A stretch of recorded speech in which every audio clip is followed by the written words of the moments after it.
Hello everyone, welcome to the video lecture series of Engineering Mathematics First. The subject code is BAS103 and here we are in lecture number 8 of unit number 4. So हम लोग अभी बात कर रहे थे gamma and beta functions की और different form. अगर मैं बात करूं बीटा फंक्शन में हमने दो डिफरेंट फॉर्म देखी हैं. गामा फंक्शन की बात करूं वहां पे हमने एक इंटीग्रल फॉर्म देखी है 0 to infinity.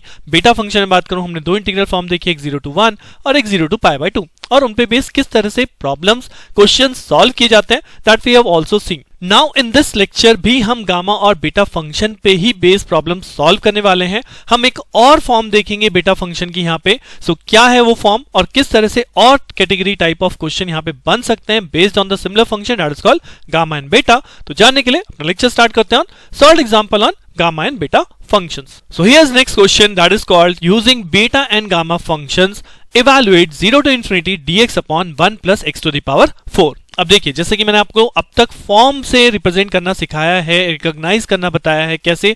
अब तक हम लोगों ने देखा गामा फंक्शन का स्टैंडर्ड फंक्शन क्या है. गामा फंक्शन होता है 0 to infinite और then x to the power n-1 e to the power -x dx जिसे हम बोलते हैं गामा ऑफ n. क्या ये फॉर्म इस फॉर्म से मैच कर रही है? नहीं कर रही. क्यों? क्योंकि e टू दी पावर ही नहीं है. अगर मैं बीटा फंक्शन की बात करूं तो बीटा फंक्शन में हम लोगों ने क्या पढ़ा है 0 to 1 का एक इंटीग्रल होता है जहां पे आपको लोगों को मिलता है 1 - x to the power m-1 और x to the power n-1 like this kind of form. या अगर हमें मिली थी फॉर्म 0 to π/2 जहां पे cos n to the power theta sin m to the power theta, इस टाइप की एक फॉर्म है आपके पास, right.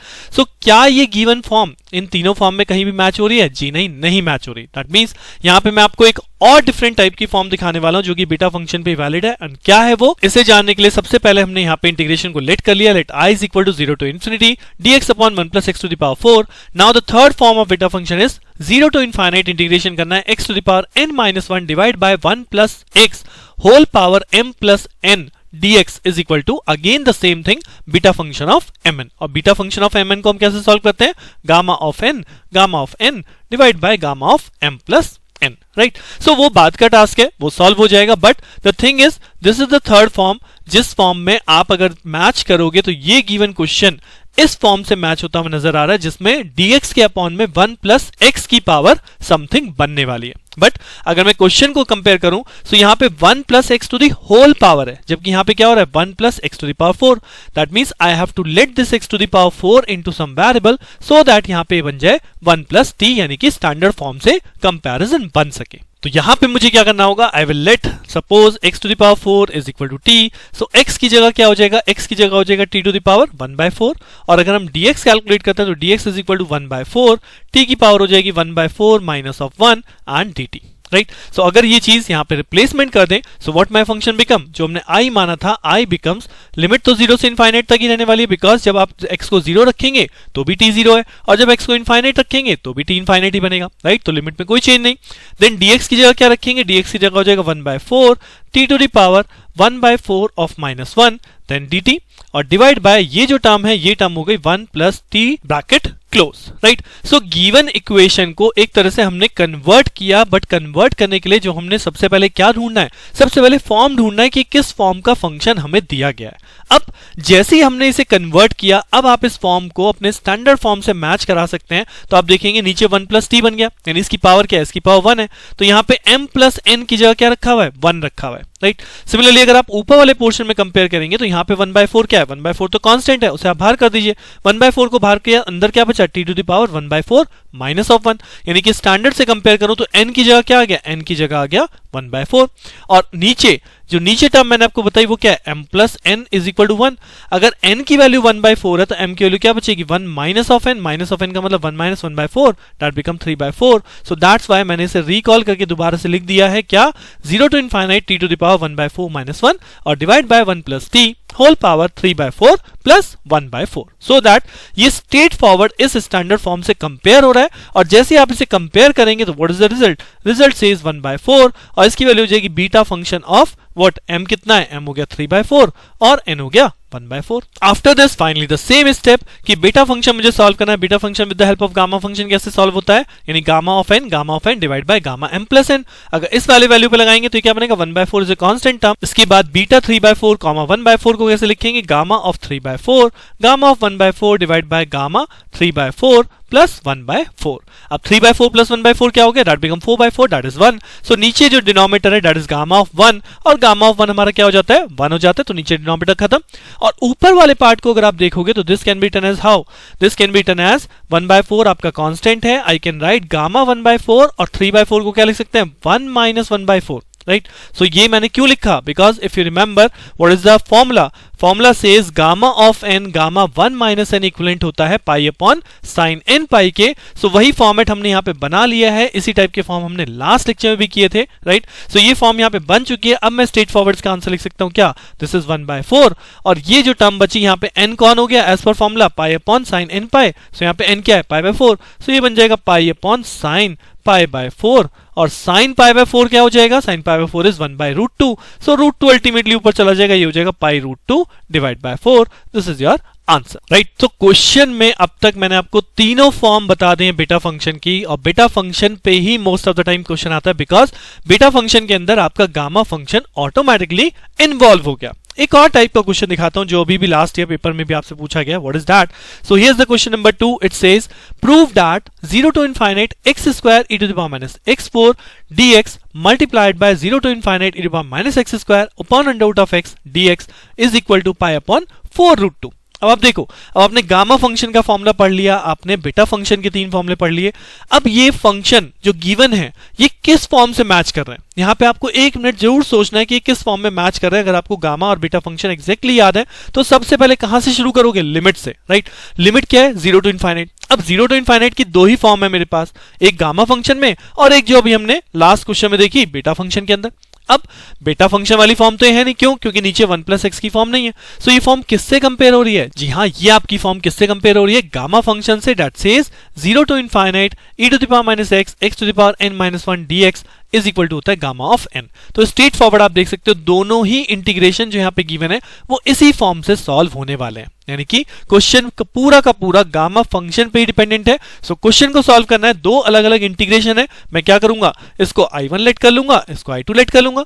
So let us suppose I1 is equal to 0 to infinite x² e to the power minus x to the power 4 dx। अब अगर आपको याद हो इस क्वेश्चन को हमने कैसे सॉल्व किया था, इसको स्टैंडर्ड फॉर्म में लाना है, that means e to the power क्या होना चाहिए? माइनस ऑफ x, यानी इस x4 को मुझे कुछ लेट करना पड़ेगा ना? एब्सोल्युटली। सो x4 को लेट करेंगे, x4 is equal to t, that means x की पावर हो जाएगी t टू द पावर 1/4, जहां से आपका dx हो जाएगा 1/4 t to the power minus 3/4, क्योंकि 1/4 minus 1 that is minus 3/4 dt, right. So ये वैल्यू उठा के जैसे ही आप यहां पर रिप्लेस करेंगे, this equation written as 0 to infinite x², यानी x की पावर क्या है? x की वैल्यू है t टू द पावर 1/4, और इसका आप करने वाले हो स्क्वायर।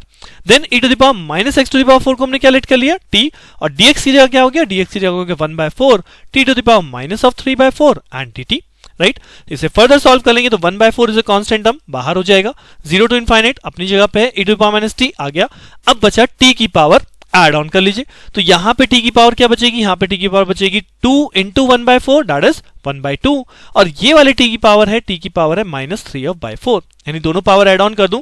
सो 1/2 -3/4 क्या पावर बचेगी? 4 LCM, और ये हो जाएगा 2 minus of 3 that is equal to minus of 1/4। That means यहां पे क्या लिखूंगा? e to the power minus t, और t टू द पावर क्या बची? Minus of 1/4 dt। अब आप देखो ये जो फॉर्म हमने सॉल्व किया, now this can be compared with this standard form, right. e to the power minus x की जगह माइनस t हो गया, और यहां पे x की पावर होती है तो यहां पे t की पावर हो गई, बट -1/4 किसकी जगह लिखा है? -1/4 लिखा है n-1 की जगह। So ultimately what is the n value? n-1 is equal to -1/4 है, तो n की वैल्यू क्या बचेगी? -1/4 प्लस ऑफ 1 दैट मींस 3/4।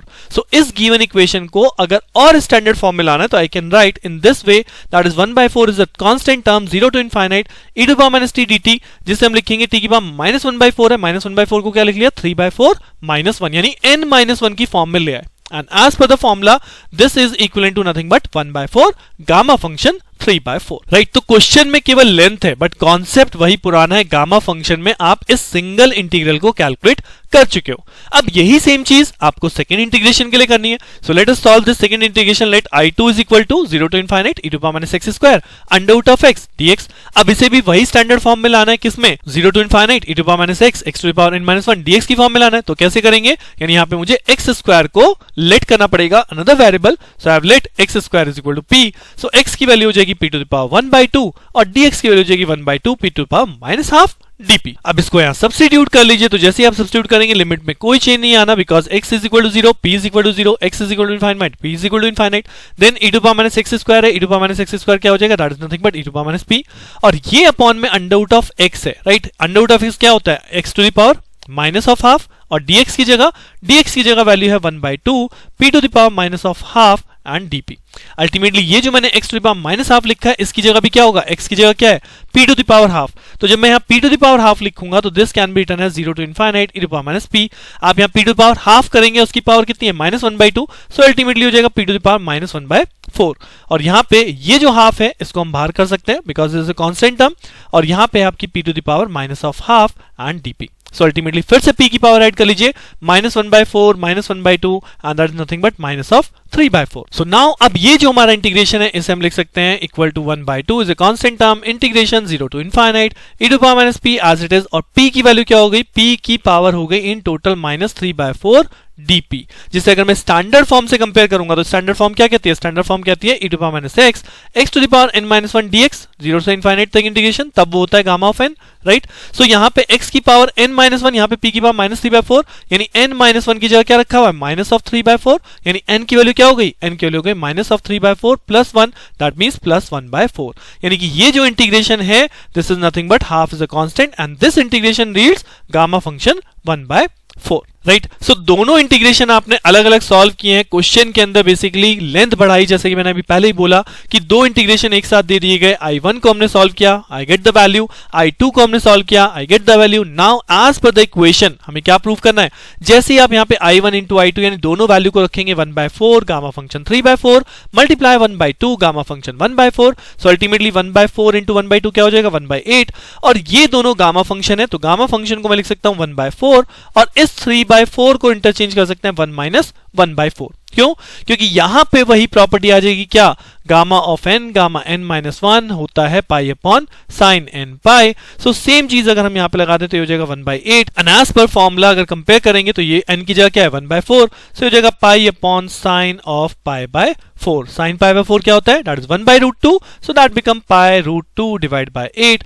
अब क्योंकि आपको आंसर एक पर्टिकुलर फॉर्म में प्रूव करना है, सो आंसर अगर प्रूव नहीं करना होता तो ये भी आपका आंसर है, बट क्योंकि यहाँ पे मुझे यही फॉर्म लेके आनी है तो मैं इसे फर्दर सिंप्लीफाई कर दूंगा। क्या, 8 को लिख सकते हैं हम 4 इंटू √2, सो यहां से एक पाई√2 यानी √2 से √2 कैंसिल आउट, तो क्या बचने वाला है, pi upon 4√2। This is the required proof, right. So question में जिस फॉर्म में दिया था उसी फॉर्म में प्रूव किया, अदरवाइज मैं अपना आंसर यहां पे भी लीव ओवर कर सकता हूं, right. So I hope with this आपको गामा बीटा फंक्शन किस तरह से सॉल्व आउट करने हैं, now you got a better understanding, और आपका कॉन्फिडेंस बहुत बन चुका है कि गामा बीटा फंक्शन पे कैसे क्वेश्चंस को सॉल्व करना है, किस तरह से गामा बीटा फंक्शन लगाते हैं, राइट। अब इसके बाद इसी यूनिट का एक लास्ट टॉपिक है, बहुत बहुत इंपॉर्टेंट टॉपिक है, very very important, infinite time कह सकते हैं, जो कि है आपका डिरिचलेट इंटीग्रल, क्योंकि उस पर बेस्ड ऑलमोस्ट टाइम आपके पेपर में क्वेश्चंस आते हैं। सो डिरिचलेट इंटीग्रल क्या है जानने के लिए बने रहिए मेरे साथ, मिलते हैं नेक्स्ट लेक्चर में। Thank you.